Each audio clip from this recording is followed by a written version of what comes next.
سيد الكونين صلى الله عليه وعلى آله وأصحابه وأتباعه أجمعين ليلا ونهارا في الطرفين فقد قال الله تعالى في كلامه المجيد وبرهانه التوحيد أعوذ بالله من الشيطان الرجيم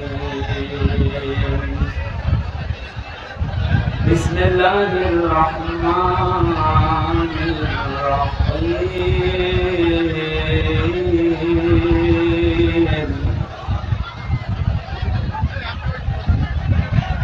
আওয়াজে কথা বলা যায় কি অবস্থা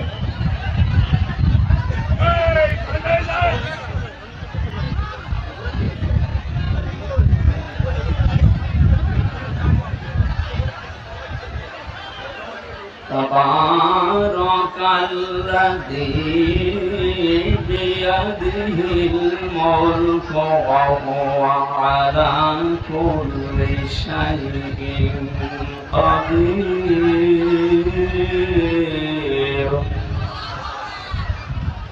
الذي خلق الموت والحياة ليبلوكم أيكم أحسن عملا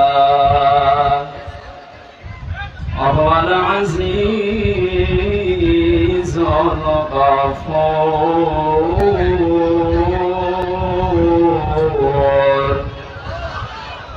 صدقت يا ربنا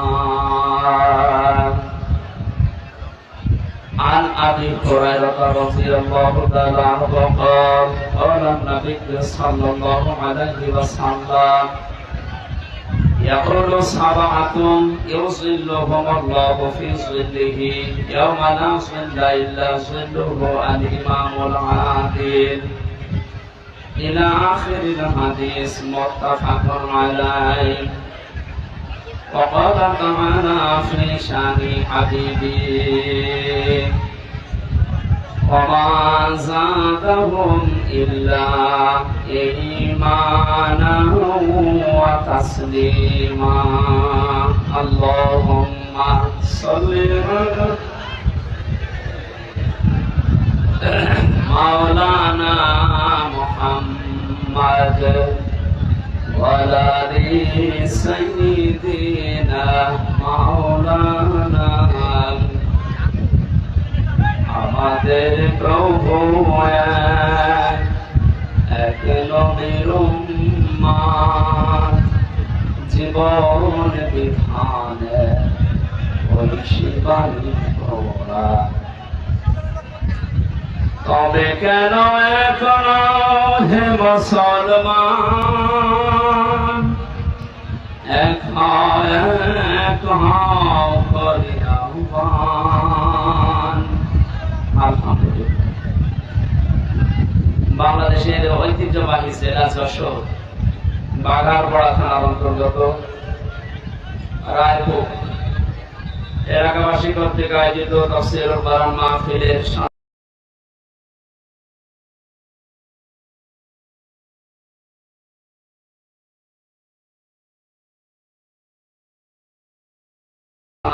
সভাপতি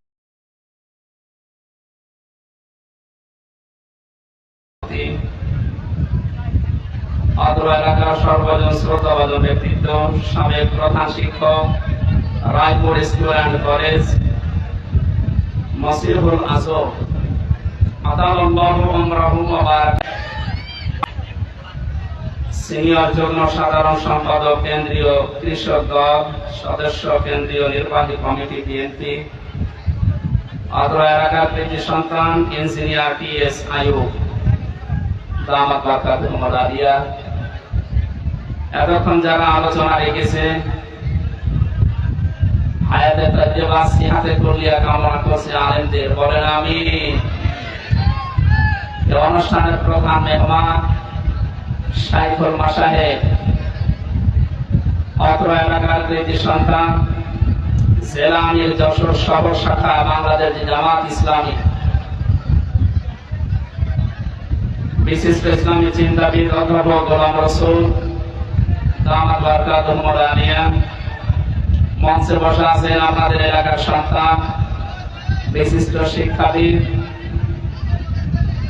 বিশিষ্ট রাজনীতিবিদ, শ্রদ্ধাভাজন মাওলানা জনাব ডক্টর আব্দুল মান্নান, আতালাল্লাহু উমরাহু ওয়া বারাকাল্লাহু ফি হায়াতি, বলেন আমিন।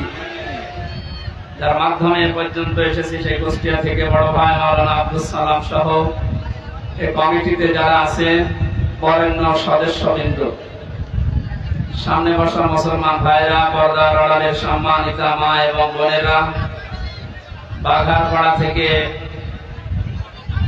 থানার সম্মানিত অফিসার ইনচার্জ সহ যারা প্রশাসন থেকে এসেছেন সবাইকে ধন্যবাদ, ওয়েলকাম জানাচ্ছি।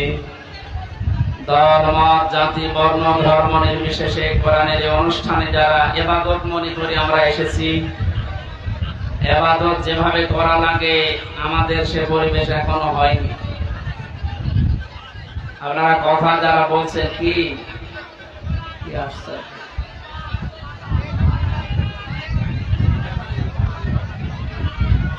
কে দেখবেন কি? আমি যে পরিমণি কে দেখবেন? কালকে ইন্টারনেট থেকে নামিয়ে দেখে বসে, যেখানে আসেন হয় দাঁড়িয়ে থাকেন, না বসে, যেহেতু জায়গাটা ভেজা তো বসতে বলছি না, দাঁড়িয়ে থাকেন, যেখানে আসেন ওইভাবে থাকেন। কি বলবো আর বলে। সেলখানাতে দেখতাম মাঝে মাঝে ওই যে আদালতে যখন নিয়ে যেত পরিমণিরে, মানুষ এভাবে হোক রেখে দিত। আমি কি, আমার দেখা কি আছে? পুরুষ মানুষ বসে, ভাই যারা দাঁড়িয়ে আছেন ওখানে দাঁড়িয়ে থাকেন, জায়গা পেলে বসেন। আমি বসতে বলছি না, কারণ জায়গাটা এখনো ভেজা। আমার এইটুকু আসতে কত সময় লেগেছে আমি 2:45 এখানে এটা পৌঁছিয়েছি। খাবার খেয়ে এটুকু আসতে এই পর্যন্ত 4টা বাজে। এখন রাস্তাঘাটে আপনি চলে যেতে বলবো না, একটা পা ফেলার জায়গা নেই বাইরে। আমার মনে হয় 5 তারিখের আগে যদি আপনারা এত মানুষ আসতে, কখন 144 ধারা 45 ধারা চালু হয়ে গেছে। যাক, সুযোগ আল্লাহ যখন দিয়েছেন, আমরা সুযোগকে নিয়ামতের যে শুকরিয়া আদায়ের মাধ্যমগুলো আছে কোরআনে কারিমে বর্ণিত, আমরা ওইভাবে সামনে অ্যাপ্লাই করবো ইনশাআল্লাহ। যে আল্লাহ আমাদেরকে নিয়ে এসেছেন, একটু চুপ করেন ভাই, আমি হাতে ভাই ধরে বলছি, চুপ করেন। আর যাই করেন চুপ করেন, কথা বলবেন না। এই কি আসছে?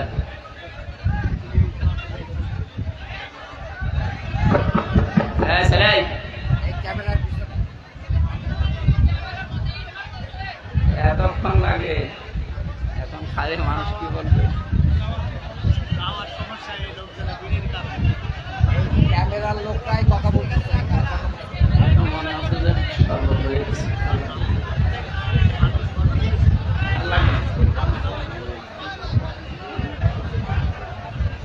এখান থেকে বসে ভাই, যারা দাঁড়িয়ে আছে বসিয়ে দেন।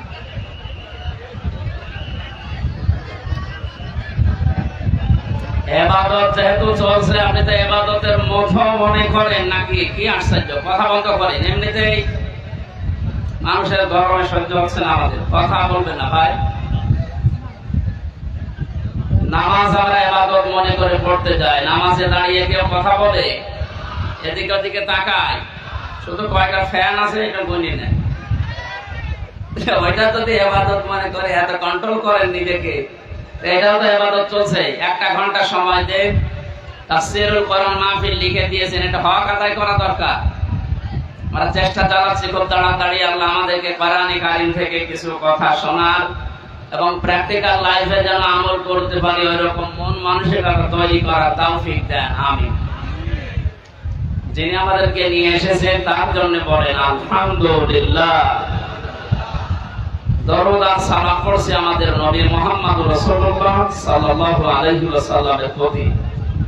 কোরআনে কারিমে আল্লাহ তাকে বিশেষ করে 7টা নামে ডাক দিয়েছেন।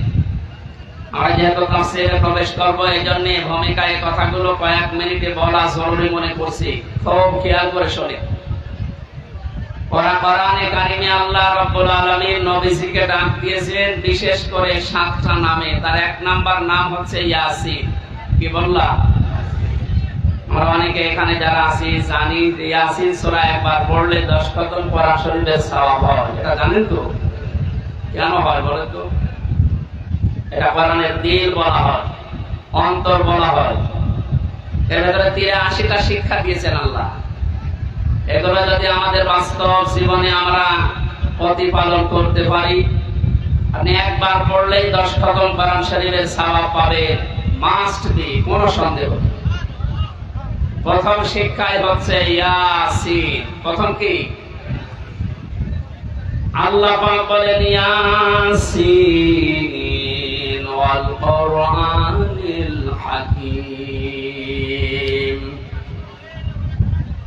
তাফসীরে কাবীর আল্লাহ ফখরুদ্দিন রাজি রাহমাতুল্লাহ আলাইহি ইয়া আর সিন এই দুইটা শব্দের অর্থ দিয়েছেন 5টা। ইয়া মানে হে, এটা হরফে নেদা। সিন মানে সাইয়্যেদ। সাইয়্যেদ শব্দের অর্থ তিনি বলেন 5টি। 1 নম্বরে সাইয়্যেদুল আলামিন, 2 নম্বরে সাইয়্যেদুল বাশার, 3 নম্বরে সাইয়্যেদুল কাউনাইন, 4 নম্বরে সাইয়্যেদুল আম্বিয়া, 5 নম্বরে সাইয়্যেদুল মুরসালিন। যশোরবাসী যেহেতু প্রচন্ড গরম এবং সময়ও কম, খুব তাড়াতাড়ি শিক্ষাগুলো বের করার চেষ্টা চালাচ্ছি। 1 নম্বরে যে অর্থ তিনি বের করে আমাদেরকে শুনিয়েছেন সাইয়্যিদুল আলামিন। শুধু আলম না, যত জগৎ আল্লাহ বানিয়েছেন, যেখানে আপনি বসবাস করেন সেখানে বিশ্ব নবী বাদ দিয়ে অন্য কাউকে আদর্শ মানা যাবে না। ইয়াসিন হে নেতা, এই শব্দটা আল্লাহর মুখ থেকে আল্লাহ নিজে বের করেছেন। আল্লাহর ঘোষণা দেওয়া নেতা এই পৃথিবীতে মাত্র একজন। কয়জন? আরো জোরে। বারবার বলছি কারণ এটা শুধু দুনিয়ার বিষয় না, এটা সম্পর্ক আখিরাতের সাথে। আল্লাহর ঘোষণা দেওয়া নেতা যদি একজন হয়, ইয়াসিন বলে আল্লাহ যাকে ডাক দিয়েছেন, যেহেতু আপনি শুধু এই বাংলাদেশে, ভারতে, পাকিস্তানে না, এই পৃথিবীতে এখন 228টার উপরে রাষ্ট্র আছে, স্বাধীন পরাধীন মিলে। যেখানেই বাস করেন সেখানে আপনাকে মুহাম্মদুর রাসূলুল্লাহকে নেতা মানা লাগবে। এমনকি আপনি যদি বলেন না এই জগতে আমি নেই, আমি আছি মঙ্গল গ্রহে, চাঁদের দেশে, সেখানে থাকবেন, ওখানে আপনার আদর্শ হওয়া লাগবে মুহাম্মদুর রাসূলুল্লাহ। এই শব্দটার পক্ষে আল্লাহ নিজে দলিল দিয়েছেন, ইয়াতানাজ্জালুল আমরু বাইনাহুন্না ইলা আখির আয়াত। সূরা তালাকের ভেতরে আল্লাহ জানিয়েছেন প্রতিটি জগতে আমি আল্লাহর বিধিবিধান নাজিল হচ্ছে ওই সৃষ্টি দেখে দেখে। যেখানে আল্লাহর যে সৃষ্টি আছে ওখানে আল্লাহ ওই রকম বিধান নাজিল করছে। আপনি যদি মঙ্গল গ্রহে বাস করেন, ওখানে আপনার জন্য হয়তো আলাদা বিধান আল্লাহ নাজিল করেছে ওখানে যারা আছে, কিন্তু নেতা আদর্শ মানা লাগবে মুহাম্মদুর রাসূলুল্লাহকে। এই শব্দের সাথে দ্বিমত আছে কারণ? বলেন কেন বারবার বলছি বলেন তো? এটা যদি শুধু দুনিয়ার সাথে সম্পর্কিত হতো, কসম আল্লাহ আর আমি এই ময়দানে বলতাম না। এটা সম্পর্ক আখিরাতের সাথে, কারণ মরণের পরে আল্লাহ যখন বিচার ব্যবস্থা কায়েম করবেন, তার বিচারের ধাপগুলো হবে 3টা। তাফসীরে মুনির মুফাসসির লিখেছেন, 1 নম্বরে মানুষকে আল্লাহ ডাক দেবে বিচারের ময়দানে একা একা। এখান থেকে একটা শিক্ষা পাওয়া যায়। এ বাংলাদেশে প্রায় 48,000-এর উপরে এখন দরবার আছে সরকারি জরিপে। কত? বিভিন্ন জায়গা থেকে একই কথা আসে যে কিয়ামতে আমার এই পীর সাহেব লক্ষ লক্ষ মানুষ নিয়ে কিয়ামতে উঠবে। তাহা মিথ্যা কথা। কোরআনে কারিমের সূরা মারিয়াম 16 নাম্বার পারা 10 নাম্বার পৃষ্ঠার 15 নম্বর লাইনে 95 নাম্বার আয়াত শেষ নাম্বার রুকুতে আছে। এটা তাফসিরে হাক্কানিতে পাবেন। রব্বুল আলামিন বলেন ওয়া কুল্লুহুম আতিহি ইয়াউমাল কিয়ামাতি ফারদা। কিয়ামতে প্রতিটি মানুষকে আমার সামনে আমি আল্লাহ দাঁড় করাবো বিচারের জন্য, স্রেফ একা একা। কয়জন করি বলেন? তাহলে এই কথার এগেইনস্টে যে কথাগুলো চলছে ভারত, পাকিস্তান আর বাংলাদেশে, এটা যে পড়া ধোঁকাবাজি, মিথ্যা, কারো উপরে ভরসা করা যাবে না। আপনাকে উঠতে হবে কিয়ামতে স্রেফ একা একা, কেউ থাকবে না। একটু বাস্তবতা নিয়ে ভাবুন তো। কিয়ামতে আল্লাহ বিচার ব্যবস্থার প্রথম ধাপে যখন আল্লাহ আপনাকে ডাকবেন, আপনি যে জীবন তৈরি করলেন, জীবনের দিকে তাকিয়ে কি মনে হচ্ছে যে আল্লাহ পাকের সামনে আপনার জীবনের হিসাব দেওয়া যাবে? মাঝে মাঝে একা একা যখন থাকি ভাবি, আল্লাহ তুমি যদি বলো হামজা 2024 সালের আগস্ট মাসের 31 তারিখ পর্যন্ত তোরে মাফ করে দিলাম, যা, হিসাব দেওয়া লাগবে না। শুধুমাত্র সেপ্টেম্বরের 1 থেকে 10 তারিখ, এই 10টা দিনের হিসাব দিয়ে তুই জান্নাতে চলে যা। ও দেশবাসী, আমার যে জীবনের অবস্থা, আমার তো মাঝে মাঝে এই ধারণা চিন্তা আসে যে না, এই 10 দিনের হিসাব দেওয়া সম্ভব না। আপনারা পারবেন না? আপনি পারবেন।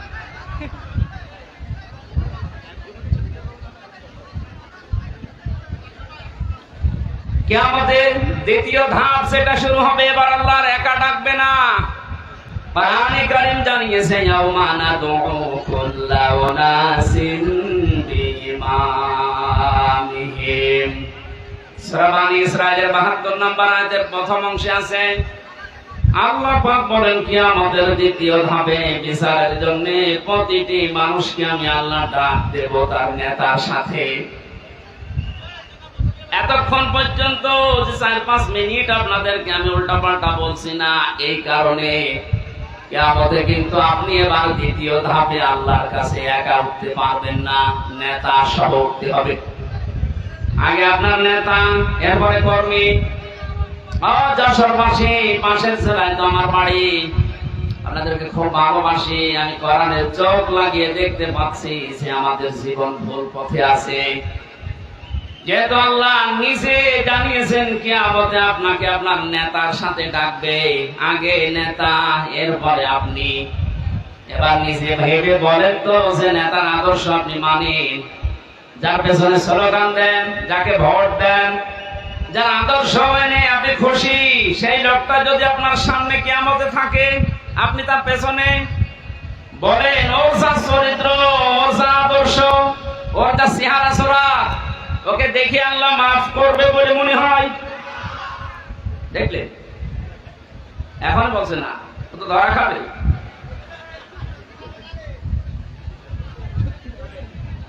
এখনই যদি বলেন না, যার পেছনে আছি এরে দেখলে আল্লাহ মাফ করার কথা না, এই মুহূর্তে আপনার সিদ্ধান্ত পাল্টাতে হবে না, নাকি আপনি ধরা খাবেন? ধরা খেতে চান? এই জন্যই আমি আহ্বান জানাচ্ছি যাদের নেতা ঠিক নেই, এখন যদি বলেন নবীজি তো নেই, আমি মানবো কাকে? হ্যাঁ, কোরআনে কারীম জানিয়েছে ইয়া আইয়ুহাল্লাযীনা আমানু আতিউল্লাহা ওয়া আতিউর রাসূলা ওয়া উলিল আমরি মিনকুম ইলা আখির আয়াত। সূরা নিসা 5 নম্বর 6 নম্বর পৃষ্ঠা 10 নম্বর লাইনে 59 নম্বর আয়াতে এটা প্রথম অংশে আছে। এটা তাফসীরে ফি জিলালিল কোরআন পাবেন। সাইয়্যিদ কুতুব লিখেছেন আল্লাহ ডাক দিয়েছেন ঈমানদারেরা আমাকে মেনে নাও, আমার আনুগত্য করো, আমার রাসূলের আনুগত্য করো। আর তোমাদের ভেতরে যারা উলিল আমর আছে, নেতা,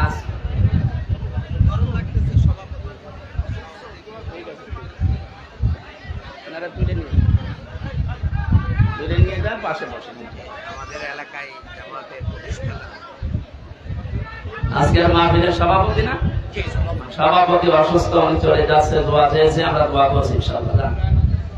নিয়ে যান, এখানে আরেকজনকে বসিয়ে দিন। সুবহানাল্লাহ, আলহামদুলিল্লাহ।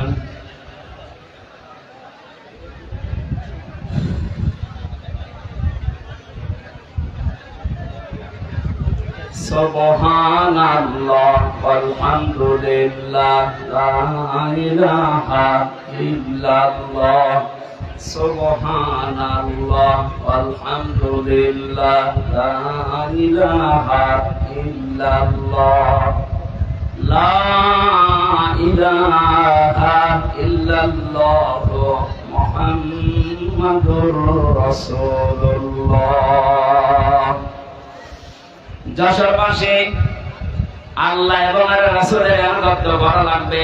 এখানে কোনো শর্ত দেওয়া যাবে না, প্রশ্ন করা যাবে না।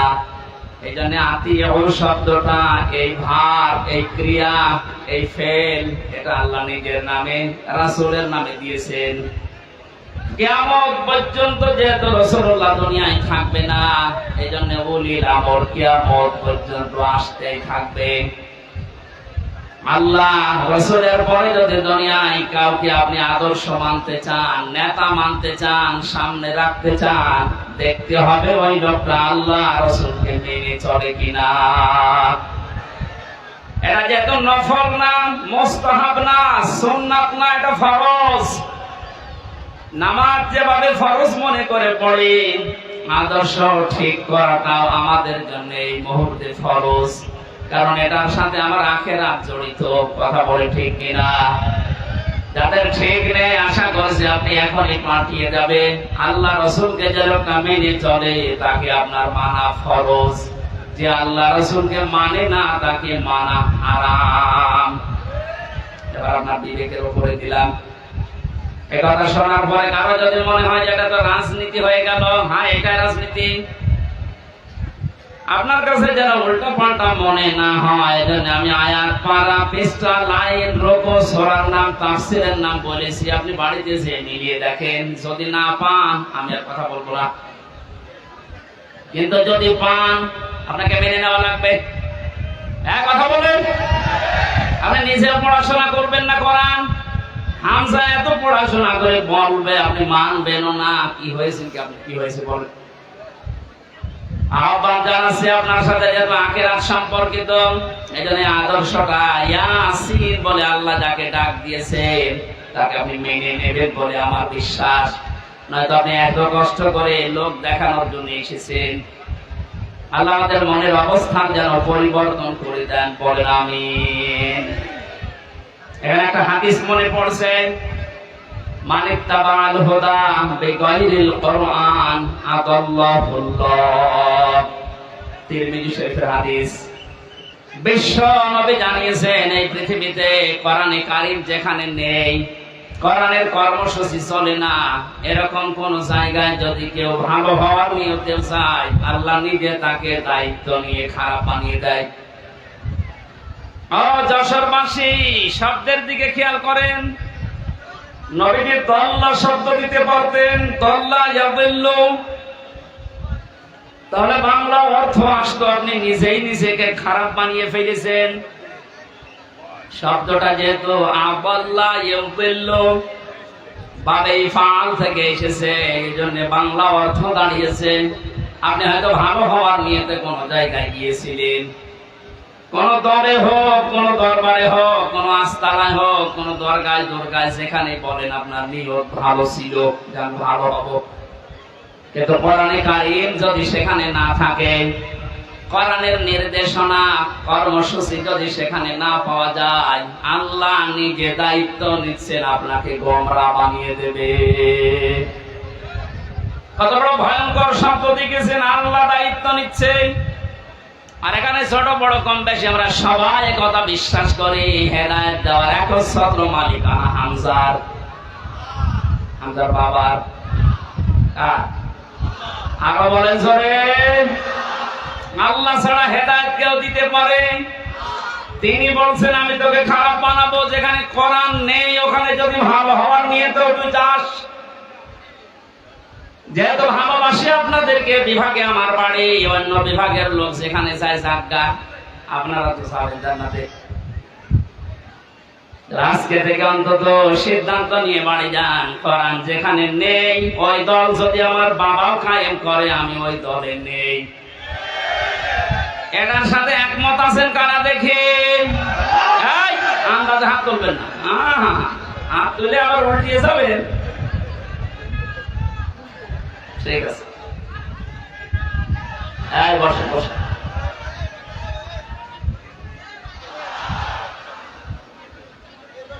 মামা ওয়াজ তো হয়ে গেছে, আবার ওয়াজ করা লাগবে?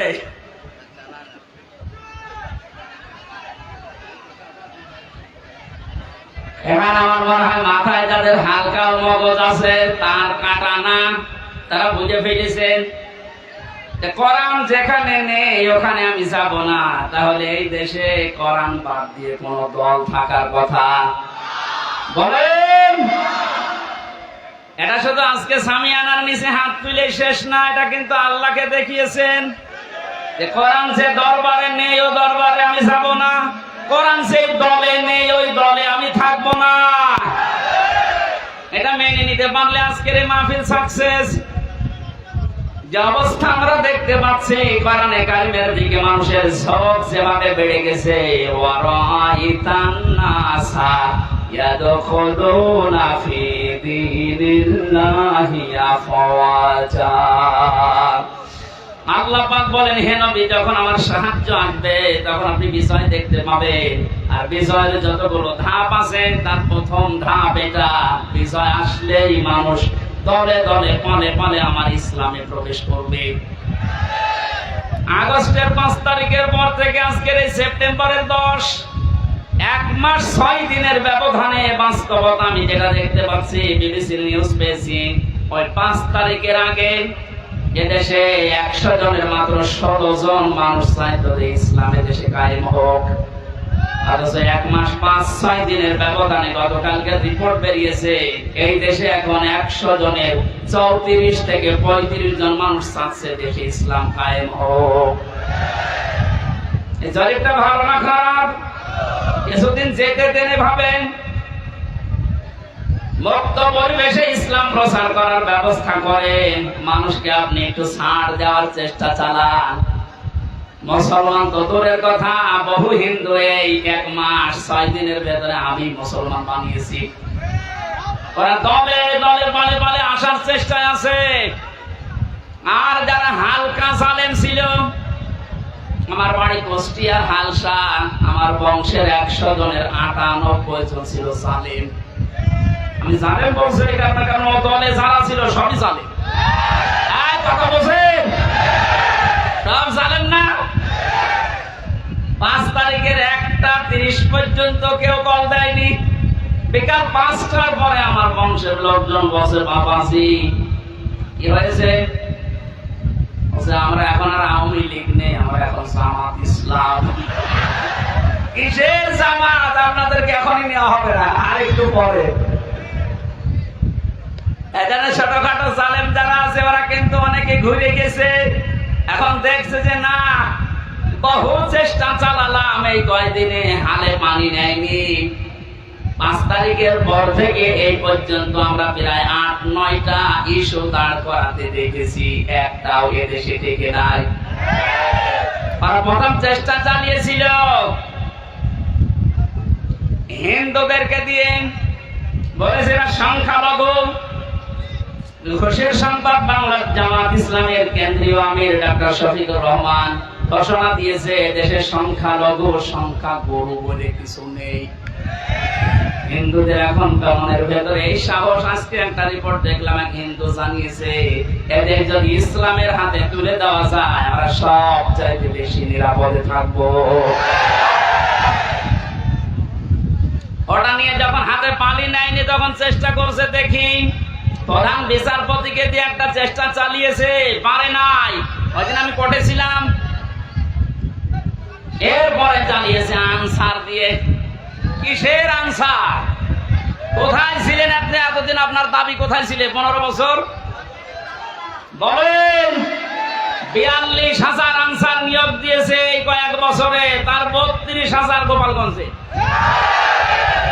আমরা যে এখনো 63টা জেলার লোক আছি, আমরা কি ঘাস কাটবো? ভান্ডার তো একটা শেষ থাকে। জিপিএ 5 পেয়ে আমাদের চাকরি হয় না, আর 2.2।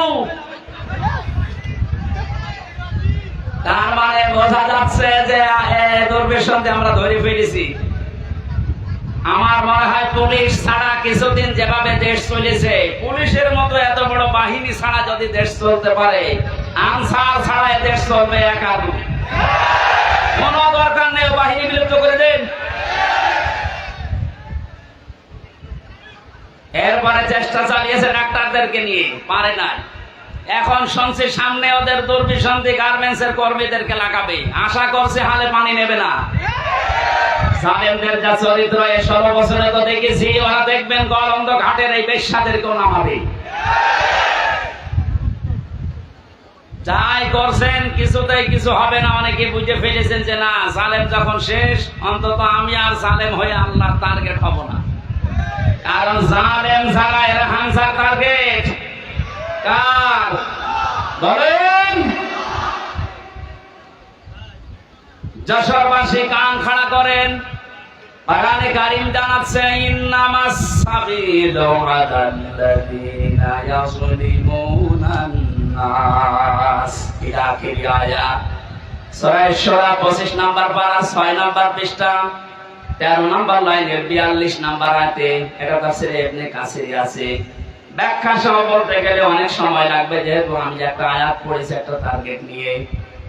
আল্লাহ রাব্বুল আলামিন জানিয়েছেন, আমি নিজে মামলা দায়ের করব, নিজে কেস দেব, নিজে অভিযোগ দায়ের করব তাদের বিরুদ্ধে যারা মানুষ হয়ে মানুষের উপরে জুলুম করেছে। সামনে করবে, এখন করছে না অনেকে জুলুম। বড় জালেম যারা, তাদের জুলুম এই 16 বছরে বন্ধ হয়ে গেলেও বাস্তবতা দেখায় 5 তারিখের পর থেকে 1 মাস 5 দিনে দেখছি অনেক মুনাফিক এখনো জুলুম থেকে থেমে নেই। আমি নিচে নামলাম না, এরপরও যদি আপনি না বোঝার ভান করে থাকেন, জালেমরা তো টার্গেট আল্লাহ। আপনি তো মুনাফিক ছিলেন, কোন কারণে জালেমের খাতায় আপনি নাম লেখালেন? আপনি থামবেন। আশা করছি আমরা কারো উপরে জুলুম করব না, করতেও দেব না ইনশাআল্লাহ। কারণ জালেমরা আল্লাহর মামলার আসামি। জালেমরা মামলার আসামি হামজা। বলেন বলেন, জালেমদের বিরুদ্ধে মামলা দেবে কে? আমরা সবাই জানি, বাদী যত কঠিন হয়, শক্ত হয়, বড় হয়, মামলা তত কঠিন হয়। আমি যে 3টা বছর জেলে ছিলাম, জীবনও আমার জেলে থাকা লাগতো না। বাদী যদি সলিমতি কলিমতি হতো, 2 থাপ্পড় দিয়ে বের হয়ে চলে আসতাম। তো বাদী তো আমার একজন, থাপ্পড় দেবো কি করে?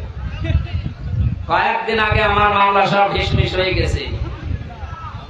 আমি মনে করলাম আদালতে জিজ্ঞাসা করি যে, মাননীয় আদালতে 3 বছর তো মামলা আপনার কাছে ছিল, তখন তো আপনি কিছু বললেন না। আজকে আমার মামলার গ্রাউন্ড থেকে বলছেন এ কোনো মাল নেই, যা ছেড়ে দিলাম। তো এতদিন বলেননি তো।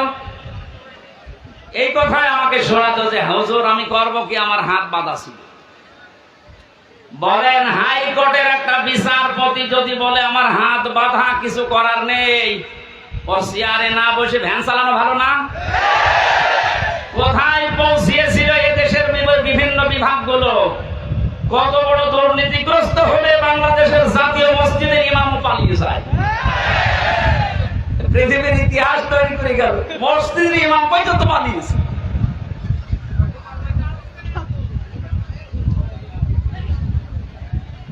যশোরবাসী, আমার মামলার যেহেতু বাদী ছিল এমন একজন, আমার মাওলানা মামুনুল হকের বহুবার মামলা আমরা তুলেছি, প্রায় 30 থেকে 31 বার।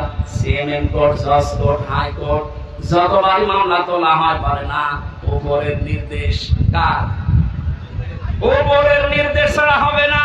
জানি যে আপনার দোষ নেই, কিন্তু আমার হাত বাঁধা। মাননীয় আদালতে এই দিন বলছে আমার হাত বাঁধা নেই, হাত খোলা। বৈষম্য বিরোধী ছাত্র আন্দোলনে যারা জীবন দিয়েছে প্রায় 1700-র উপরে মারা গেছে, আর 2700-র উপরে এখনো হাসপাতালে আছে। এদের যে 9টা দাবি ছিল, প্রথম দাবি সবার হাত আমরা খুলতে চাই।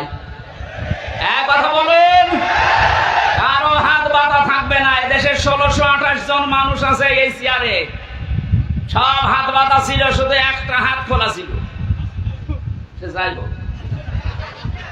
আপনার বলার দরকার নেই, আসলে নাম ধরা ঠিক না। এই একটা হাত খোলা ছিল, বাকি 1628 জন যারা আছে সব চেয়ারের হাত বাঁধা, এখন হাত খুলে গেছে। আমরা চাই সংস্কার যখন আরম্ভ হয়েছে বাংলাদেশে, খুব তাড়াতাড়ি যারা দায়িত্বে আছেন এই 1628 জন মানুষকে পাল্টিয়ে নতুন মানুষ এখানে নিয়ে আসেন, কারণ এগুলো সব জালেমদের দোষর। প্রশাসনের আজ আমার বাড়ির নিচতলায় একজন পুলিশ ভাড়া ছিল, ওদের 5 তারিখের পর থেকে কোথায় পালিয়েছে আল্লাহ জানে, আর বোঝা লাইট দিয়ে খুঁজতে পারছে না, ঘর যে তালা মারা, এই মারাই আছে। প্রশাসনের উপরে মানুষের আজ এই ক্ষোভে, রাগে, ঘৃণা মাত্র কয়েকটা কোলাঙ্গারের কারণে। এক কথা বলে না কেন? বিশেষ করে এসপির যে Monirul, counter terrorism Asaduzzaman, DC Mannan, বাকিগুলোর নাম আমি ঘৃণা করি, ওদের নাম নেই না, কারণ ওগুলো মানুষ না, ওগুলো জানোয়ার চাইতেও খারাপ। তারপর একবার করে বলছি, এই যে বেনজির, কিসের বেনজির? বেনজির, এর কোন নজির নেই দুনিয়ায়। এই সমস্ত হারামি, খারাপি, বদসাত মানুষের কারণে আজ এই যে পেছনে পুলিশ দাঁড়িয়ে আছে, দেখলেই মানুষ ঘৃণা করছে। একটা সাধারণ মানুষের কি দোষ? যাদের কারণে এই বিভাগটা নষ্ট হয়েছে প্রত্যেককেই বিচারের আওতায় আনা লাগবে। গুলির অর্ডার দিয়েছে, আরো ভিডিও করে দেখাচ্ছে, স্যার গুলি মারি একটা, মরে একটা, আর কেউ চায় না। কত বড় শয়তান! ওর বিবেক আছে? আমাদেরকে রিমান্ডে মাটির নিচে নিয়ে যেভাবে বিভিন্ন জিনিস দেখিয়েছে, আমার মনে হয় এই মানুষগুলোকে এখন ওই জিনিসগুলো দেখানো দরকার। আমার শেষ পর্যন্ত বলেছিল, যা বলতে বলছি যদি না বলেন, 11 ঘন্টা আমার টাঙিয়েছে। আমি বলি না বাড়িতে, কারণ এরা দুঃখ পাবে এই কারণে। চোখ কালো কাপড় দিয়ে বেঁধে রেখে, পেছনে হাত বেঁধে, ডান্ডা বেড়ি দিয়ে, মাথায় দড়ি দিয়ে 11 ঘন্টা টাঙিয়েছে। আমার 4 রক্ত নামাজ পড়তে দেয়, সব ইশারায় পড়েছিলাম। এই কথা শুনতে নেই। যে মানুষগুলো এর সাথে জড়িত ছিল এখন বলছে এদের মাফ করে দেন। না, এই মানুষগুলোর কোনো মাফ নেই। জামাতের কেন্দ্রীয় আমির ডাক্তার শফিকুর রহমান জানিয়েছে, যারা নির্দিষ্ট অপরাধী এদের মাফ নেই। কথা বলেন, এদেশের 18 কোটি মানুষ যদি আপনাকে মাফ করে দেয়, ব্যারিস্টার আরমানের বউ জীবনও মাফ করবে না, আমার বউ মাফ করবে না। কোন কারণে আপনি আমাকে 3 বছর আটকালে? কোন দোষ পাননি, 3টা বছর পরে বেকসুর খালাস দিলে, তার মানে আদালত প্রমাণ পেয়েছে যে আমি নির্দোষ, আমার কোনো দোষ নেই। এক কথা বলেন না কেন? বিনা কারণে যে আমাকে 3টা বছর আটক রাখলেন, জেলখানায় রাখলে আমি কিছু বলতাম না। এমন জায়গায় রেখেছিলেন, ফাঁসির কন্ডেম ছেলে, ওখানে থাকার উপযুক্ত আমি? কি মার্ডার মামলার আসামি? বলেন। আমার যে মামলা দিয়েছিল মূল্য চুরিও না, মূল্য চুরি করলেও শাস্তি দেয় না। আর আপনি ফাঁসির কন্ডেম ছেলে দিনের পর দিন, মাসের পর মাস, বছরের পর বছর বিচ্ছিন্ন রেখে দিয়েছে। আজ পর্যন্ত আমার মেয়েটা এখনো স্বাভাবিক হয়নি, ছোট মেয়েটা আমার কাছেও আসে না। আপনি হামজার মামলার আসামি তো হয়েছেন, আপনি আল্লাহর মামলার আসামি। সুতরাং আমি দাবি জানাচ্ছি, শুধু আমি না, আমার মতো 1,10,000 মানুষ এই বাংলাদেশের বিভিন্ন জেলে আছে। তার মনে হয় 100 জনের 70 জন কিচ্ছু জানে না। যাদেরকে ভাবে মিথ্যা মামলা দিয়ে বছরের পর বছর আটক রেখে যখন ছাড়ে, নিরপরাধ বেকসুর খালাস দেয়। এই যে 5টা বছর 10 বছর নষ্ট করলেন। যারা মামলার আয়ু থেকে উপর পর্যন্ত জড়িত, প্রত্যেককে এভাবে 3 বছর 5 বছর জেলে থাকা হবে। আর আয়না ঘরের সাথে যারা জড়িত, ব্যারিস্টার আরমান, আমান আজমি ভাই সহ যত মানুষকে আপনি রেখেছিলেন, এদের মতো আপনাকেও এরকম 8 বছর 9 বছর আয়না ঘরে রাখা লাগবে। এখন বাইরে যে বলে আমি কি করেছি যে আমি থাকতে পারলাম না, কি করেছে টের পাচ্ছেন না? এদিকে আসেন, আসেন, এদিকে আসেন, আপনাকে টের পাচ্ছে। আপনি কি মানুষ? একটা জীবিত মানুষকে কবর ছেলের ভেতরে 8টা বছর। আমার সাথে মুফতি ফখরুল ইসলাম ছিল। একটা এত বড় আলেমকে ওরা এই হাত পায়ের ভেতর দিয়ে দিয়ে সামনে রডের সাথে দিয়ে তালা লাগিয়ে দিয়েছে। 1.5 মিনিট সময় দিত টয়লেটে। পৃথিবীতে এত কষ্ট দেওয়া যায় মাটির নিচে, না দেখলে আমার বিশ্বাস হতো না। এই সমস্ত কাজ করতে এরপর আপনার মনের ভেতরে একটু আফসোস আসে না? আবার মুখ খুলে বলে, আবার ঘাবড়াবেন না। আমরা ভয় পেয়ে যাই, নরম হয়ে যায়। পরে নরম বানানো দরকার। সংস্কার যখন আরম্ভ হয়েছে, আশা করছি খুব তাড়াতাড়ি জালেমদের দোষর ছাড়া সব এগুলো আল্লাহর মামলার আসামি। কার মামলার আসামি? যারা আল্লাহর মামলার আসামি হয়ে গেছে এরা আল্লাহর জান্নাতে যাবে, বিশ্বাস হয়? এগুলো সব জাহান্নামী মানুষ। সুতরাং এই জাহান্নামী মানুষকে আমরা বাংলাদেশে দেখতে চাই না। কথা বলেন। জান্নাতে যেতে চাইলে এখনো দরজা খোলা আছে, তওবা করে ফিরে আসেন। আশা করছি কথার ইঙ্গিত বুঝেছেন। এখন মানা না মানা আপনার ব্যাপার। কপাল যদি ভালো থাকে ওমরের মতো ফিরে আসবে, আর যদি কপাল আবু সাহেবের মতো হয়, আমির হামজা না, এখানে নবী এসে ওয়াজ করলো, আপনার কাজ হবে। আমরা কোরআনে কারীম থেকে সূরা মুলকের 2টা মাত্র আয়াত পড়েছি, তাফসীর আকারে কথা বলছি। আর কত সময় থাকা যাবে নাকি?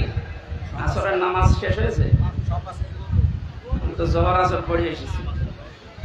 ঠিক আছে, জবান খুলে কোরআনের আয়াতটা আগে পড়েন। আউযু বিল্লাহি মিনাশ শাইতানির রাজীম। বিসমিল্লাহির রহমানির রহিম।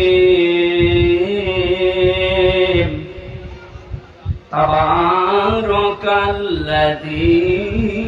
বিয়াদিহিল মুলকু ওয়া হুয়া আলা কুল্লি শাইইন কাদির। সূরা মুলক কোন সূরা? মুলক মানে রাজত্ব। মুলক মানে কি? এই আয়াতে এই সূরাটা আল্লাহ নাযিল করে 30টা বিষয়ের ভেতরে দিয়েছেন। মানুষদেরকে জানাতে চেয়েছেন রাজত্বের আসল মালিক আমি আল্লাহ। মাঝে মাঝে কাউকে চেয়ারে বসাই পরীক্ষা করার জন্য। তাহলে রাজত্বের মালিক কে বলেন তো? কুলিল্লাহুম্মা মালিকাল মুলকি তুতিল মুলকা মান তাশা ওয়া তানজিউল মুলকা মিম্মান তাশা ইলা আখিরি আয়াত। রব্বুল আলামিন বলেন পৃথিবীর মানুষকে আপনি জানিয়ে দেন রাজত্বের মালিক আমি আল্লাহ। যাকে ইচ্ছা এটা দান করি, যাকে ইচ্ছা ওখান থেকে নামিয়ে দেয়। তাহলে এই বিশ্বাস যারা করে যে রাজত্বের আসল মালিক আল্লাহ, এখানে বসলে কোনদিন তার ভেতর আর অহংকার আসবে না। অহংকার এসেছিল বলে অনেককে আল্লাহ ধ্বংস করেছে অতীতে, এখনো করছে। কিয়ামত পর্যন্ত অহংকারীকে আল্লাহ নিজে ধ্বংস করবেন। সুতরাং এদের থেকে আমাদের শিক্ষার বিষয়ে সামনে যারা এই পৃথিবীতে আসবে ক্ষমতার চেয়ারে, তারা যেন অহংকার না করে। এই জন্য আমি মুলক পড়েছি।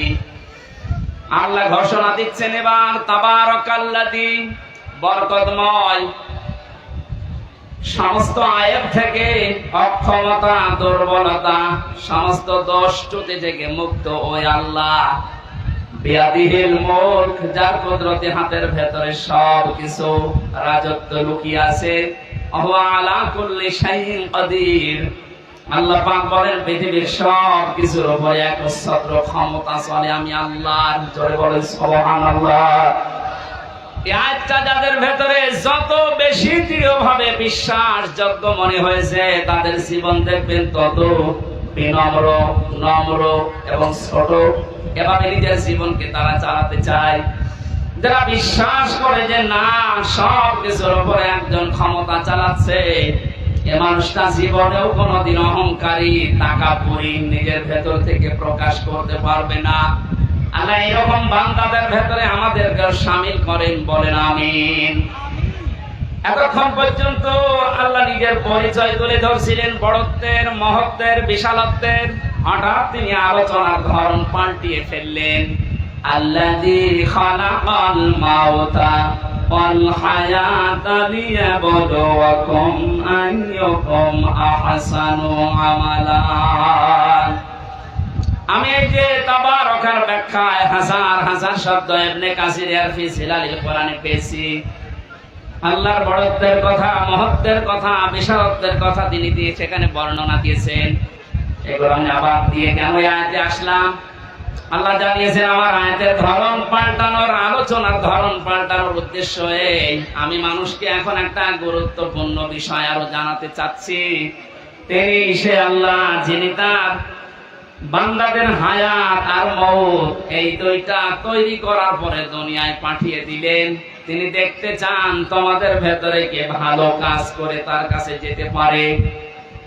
এবার আসেন আয়াত থেকে আমরা শিক্ষা নেই। আল্লাযী খালাকাল মাউতা, আল্লাহ আগে দিয়েছেন যে আমি আগে মাউত বানিয়েছি। ও পৃথিবীর মানুষেরা, এই আয়াতটা আমাদেরকে ডাক দিয়ে এটাই বোঝাতে চায়, শিক্ষা দিতে চায়, পৃথিবীবাসী যত উপরে ওঠো না কেন এই চিন্তা করবা যে মরা লাগবে। যশোরবাসী এই চিন্তা যদি মানুষের ভেতরে খুব বেশি আসে, ওর অন্তর পরিচ্ছন্ন হয়, পৃথিবীতে পাপ কাজ কম করার জন্য, অন্যায় ছেড়ে যাওয়ার জন্য মরণের কথা স্মরণ করা খুব কার্যকর।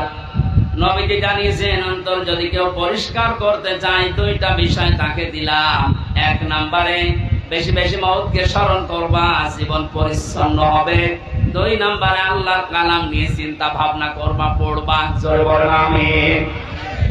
এটা আমাদের জীবন পরিচ্ছন্ন করার জন্য আরেকটা সামনে রাখা ছিল, ওটা শেষ হয়ে গেছে আমাদের। দ্বিতীয় নম্বরে আমরা এসেছিলাম আলমে পুতুন, মায়ের পেটের হায়াতের ভেতরে 10 মাস 10 দিন ছিলাম। এবার 3 নাম্বার যেটা এখন আছে আলমে দুনিয়া, এর নির্ধারিত সময় একটা আছে আমাদের জন্য। এরপরে আরেকটা শুরু হবে আলমে বারজাখ, কলমে কবরের জগৎ। নির্ধারিত সময় ওখানে থাকবে। 5ম নম্বর যেটা শুরু হবে আর কোনদিন শেষ হবে না, আলমে আখিরাত। আগের দুইটা শেষ করে ফেলেছি, সামনে দুইটা বাকি আছে, মাঝখানেরটা আছে। তার মানে বোঝা যাচ্ছে আগে যেহেতু দুইটা শেষ হয়ে গেছে, সামনে দুইটা আছে, মাঝখানের এটা মাস্ট বি একদিন না একদিন শেষ হবে। কথা বলে না কেন? এই জন্য আমাদের উচিত এই হায়াতের জীবন থেকে মূল শিক্ষা এটা, যেহেতু আল্লাহ ছোট্ট হায়াত দিয়ে একটা বিষয় আমাদের কাছে নিতে চান, লিয়াবলুয়াকুম আইয়ুকুম আহসানু আমালা। আমি আল্লাহ দেখতে চাই তোমাদেরকে পরীক্ষা করে দুনিয়ার জীবন থেকে কে ভালো কাজ করে আমার কাছে আসতে পারো। আল্লাহ কিন্তু আকসারু আমালা দেননি যে আমি বেশি বেশি কাজ চাই, না, আহসানু আমালা, আমি ভালো কাজ চাই। এই 16 বছরে যতগুলো কাজ আমরা আঞ্জাম দিতে দেখেছি, বাস্তবতায় অধিকাংশ কাজগুলো দেখেছি বেশি বেশি, কিন্তু কাজ ভালো হয়নি। এর বাস্তব প্রমাণ কুষ্টিয়ান মেডিকেল কলেজ এত টাকা পয়সা খরচ করে এত বিশাল এরিয়া নিয়ে বানিয়েছে, কাজটা বেশি আমরা দেখতে পেয়েছি কিন্তু কাজটা ভালো হয়নি। বানানোর আগেই ধসে পড়ে গেছে। বলেন নাউজুবিল্লাহ। সদর কুষ্টিয়ার মেডিকেল কলেজ নাম, বাংলার এই জমিনে যত বড় বড় প্রকল্পগুলো, যত বড় বড় কাজগুলো আমরা দেখতে পেয়েছি, কোরআনের আয়াত অনুযায়ী কাজ হয়েছে বেশি কিন্তু কাজ ভালো হয়নি। আর আল্লাহ বলেন আমি বেশি কাজ চাই না, আমি ভালো কাজ চাই। কি কাজ বলেন বলেন? এখান থেকে একটা শিক্ষা পেয়েছি তাফসিরে, এটা আমি পেয়েছি ফি সিলালিল কোরআনে। আল্লাহ মামুনুল হক আমার পাশের রুমে ছিল 3টা বছর, ওনাকে নিয়ে শব্দগুলো আমি বারবার জিজ্ঞাসা করেছিলাম, আল্লাহ ভালো কাজ চান, কাজ দিয়ে উনি কি করবেন? এত আমরা এখানে সবাই জানি আমাদের যে ধাপগুলো আছে, মরণের পরে মরণ আছে, কবর আছে, হাসর আছে, মিজান আছে। কি আছে? মিজান। বলেন বলেন। মিজানের যে পাল্লার কথা আমরা জানি সবাই, কিয়ামতে আল্লাহ আমাদেরকে মাপ দেবেন মিজানের পাল্লায়। আমাদেরকে যে মাপ দেবেন কিসের পাল্লায়? আরো জোরে বলেন। মিজান মানে দাড়ি পাল্লা অনেকেই মনে করেন না, মিজান মানে মানদণ্ড, ন্যায় বিচারের মানদণ্ড। হাইকোর্টের সামনে দেখবেন একটা দাড়ি পাল্লা টাঙানো আছে, দেখেননি কোনোদিন? ওটা একদিকে মনে হয় ঝুলিয়ে থাকে, দুই দিকে সমান। বাংলার 18 কোটি মানুষদেরকে দেশের সরকার বোঝাতে চায়, ইউনিয়ন থেকে শুরু করে জজকোর্ট পর্যন্ত যদি ন্যায় বিচার নাও পাও, এখানে আসলে যে দাড়ি পাল্লা দেখতে পাচ্ছ, এখানে ন্যায় বিচার করা হবে। যদিও এটা আমরা দেখিনি, কথা বল না কেন? মিজান মানে দাড়ি পাল্লা না, আমি কোন জায়গায় অভিধানে পাইনি। মিজান মানে মানদণ্ড। মিজান মানে কি? এবার আসেন মূল শিক্ষাটায়। পৃথিবীতে যত বিষয় আছে, প্রতিটি বিষয় যদি কেউ পরিমাপ করতে চায়, প্রতিটি বিষয় মাপ দেওয়ার জন্য আলাদা আলাদা যন্ত্র আছে। এই স্টেজ যদি আপনাকে বলি, সালাম ভাই এটা মেপে দেন, এটাকে দাড়ি পাল্লায় তুলে দেবেন, কথা বলে না কেন? এটা মাপার জন্য ফিতা আছে, গজ আছে, এই কথা বলেন। এটা মাপার জন্য গজ, ফিতার প্রয়োজন। ওনাকে যদি বলি এই যে পানিটা মেপে দেন, ফিতা দিয়ে মাপবে, কি দিয়ে? সিসি দিয়ে, লিটার দিয়ে।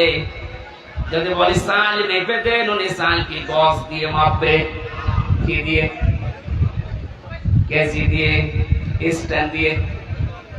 পৃথিবীর প্রতিটা জিনিস যেহেতু মাপ দেওয়ার জন্য আলাদা আলাদা যন্ত্র আছে, কিয়ামতে যেটা আল্লাহ নিজে মাপ দেবেন তার নাম আমল।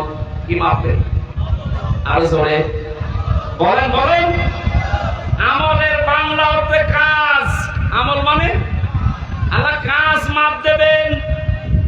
কোন পাগলও এখানে বিশ্বাস করবে যে দাড়ি পাল্লার এক পাল্লায় 5 কেজি কাজ তুলে দিলাম?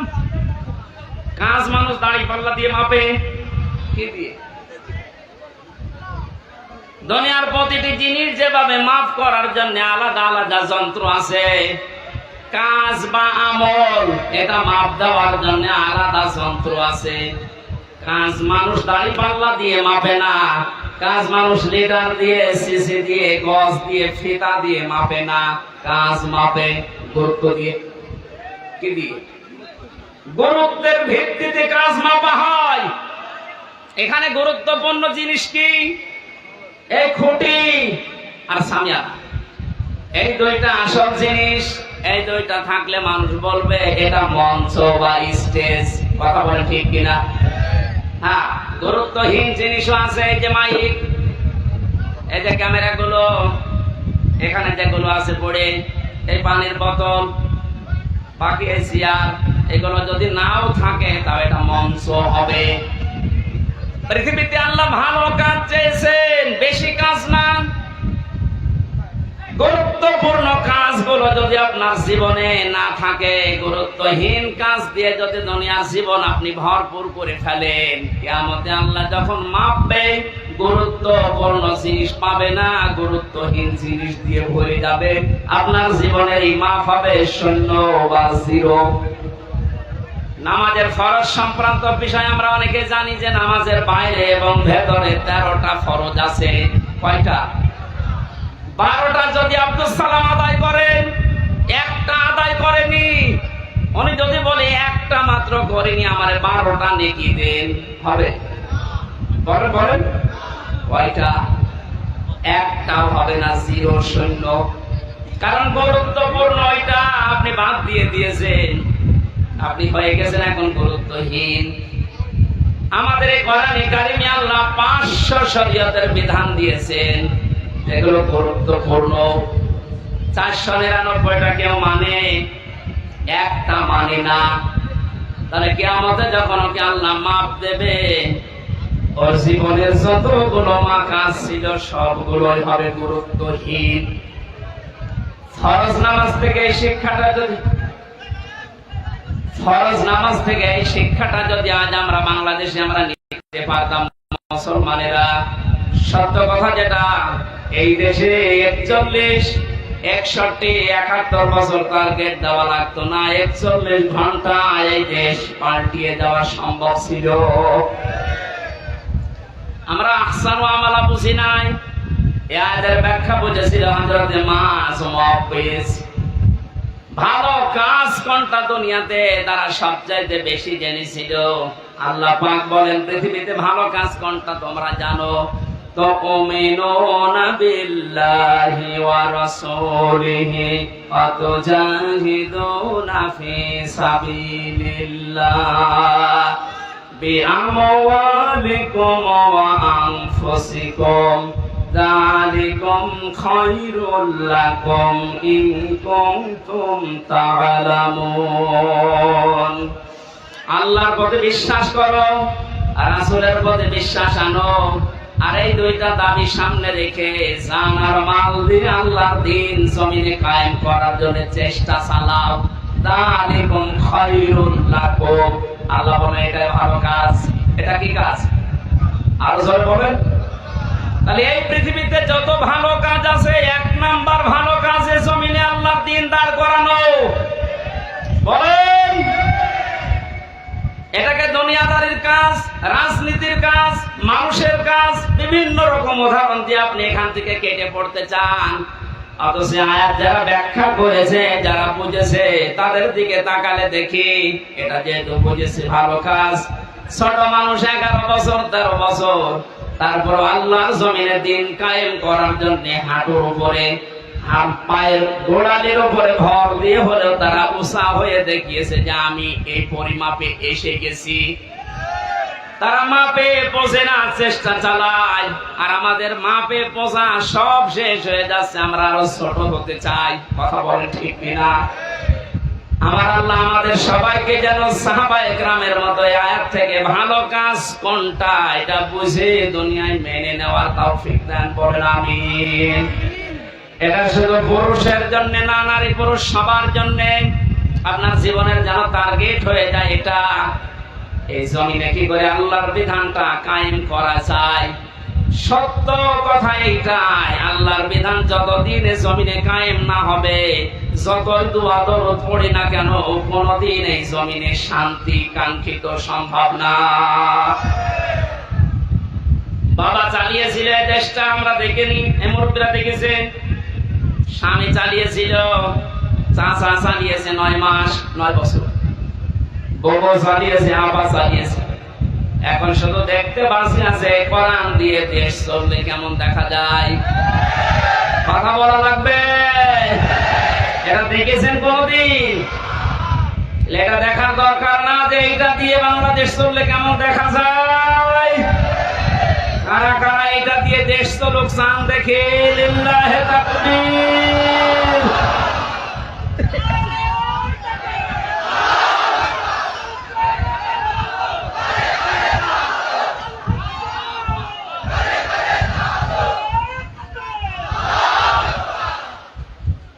এটা যদি কেউ উল্টা পাল্টা ধারণা করেন, রাজনীতি মনে করেন, দুনিয়ার কাজ মনে করেন, এই আয়াত কেটে বাদ দিয়ে দেবে। এরপরের শব্দ কি? ওয়াহুয়াল আজিজুল গফুর। আল্লাহ বলেন এই ভালো কাজটা কেউ যদি করতে গিয়ে পৃথিবীর ময়দানে যদি কেউ ভুল ত্রুটি করে ফেলে, দোষ ত্রুটি হয়ে যায়, আমার গফুর নামের খাতিরে মাফ করে দেবে। আর যদি কেউ চালাকি করে এই কাজের সাথে, কেউ যদি মানুষকে নিজে চালাক মনে করে, না এর ভেতরে আমি নেই, এ দুনিয়ার কাজে রাজনীতি, আমি কিন্তু তার জন্য আজিজ হব, আমি পরাক্রমশালী, যদি ধরি ওরে আর ছাড়বো না। আল্লাহকে ধোঁকা দিয়ে বোকা বানানো যাবে? যেহেতু উনি মনের খবরও জানে, আপনার মনের অবস্থা কি আল্লাহ ভালো জানছেন। আশা করছি ভালো কাজ যেটা কোরআনে কারিমে 500 আছে এরকম, এর ভেতরে 1 নাম্বার এইটা। আল্লাহ আমার জীবনের আসল টার্গেট যেন এটা বানানোর তৌফিক দান বলেন আমিন। সম্মানিত মা বোনেরা, জান্নাতে যাওয়ার জন্য যে 4টা কাজ নবীজি আপনাদেরকে দিয়েছেন, ফরজ নামাজ 5 ওয়াক্ত, এটা জীবন গেলেও ছাড়া যাবে না। মেয়েদের সন্তান যখন দুনিয়ায় আসে, যদি মাথা বের হয়ে যায়, এর বরং মেয়েদেরকে তোলার ভেতরে বিছিয়ে দিয়ে নামাজ পড়ার তাকিদ দিয়েছেন নবীজি। এত কঠিন বিষয় এটা, অথচ হাঁসের খাবার দিতে যে ফরজ নামাজ ছেড়ে দেয়। আশা করছি এই ভুলটা করবেন না। ফরজ নামাজটা আগে শেষ করে নেন, নফল সুন্নত যদি পড়ার সময় না পান পড়ে পড়িনি, কিন্তু ফরজ নামাজ ছাড়া যাবে না। 2 নম্বরে রমজান মাস আসলে রোজা রাখবেন, যে কয়টা নষ্ট হবে ওইটা পরবর্তী 11 মাসে করে দেবেন। 3 নম্বরে যাদের শরীর আল্লাহ দিয়েছেন যেরকমই হোক এটা পর্দায় রাখা লাগবে, এটা নামাজের মতো মাস্ট বি ফরজ। মেয়েদের হাতের কবজি, মুখমণ্ডল, পায়ের পাতা খোলা রাখা জায়েজ আছে, কিন্তু উত্তম পর্দা হচ্ছে এইগুলো ঢেকে রাখা। 4 নম্বরে স্বামী যাদের আছে জায়েজ কথাগুলো মেনে নিয়ে তাদের খেদমতে খুশি রাখা। নবীজি বলেন এই 4টা কাজ যদি মেয়েরা করতে পারে, আঞ্জাম দেয়, জান্নাতের 8টা দরজায় আমি আল্লাহর নবী বলছি তার জন্য খোলা থাকবে। যে দরজা দিয়ে প্রবেশ করবে কেউ তাকে নিষেধ করবে না। আল্লাহ মেয়েদেরকে এই পর্যায়ে ওঠার তৌফিক দিন, আমিন। আসরের নামাজ সমাগত, আর 1 মিনিট আছে আযানের, আমরা শেষ করে নামাজ শেষ করে তারপরে যাবেন। আল্লাহুম্মা আমিন। লা ইলাহা ইল্লা আনতা সুবহানাক ইন্নী কুনতু মিনাজ জালিমিন। লা ইলাহা ইল্লা আনতা সুবহানাক ইন্নী কুনতু মিনাজ জালিমিন।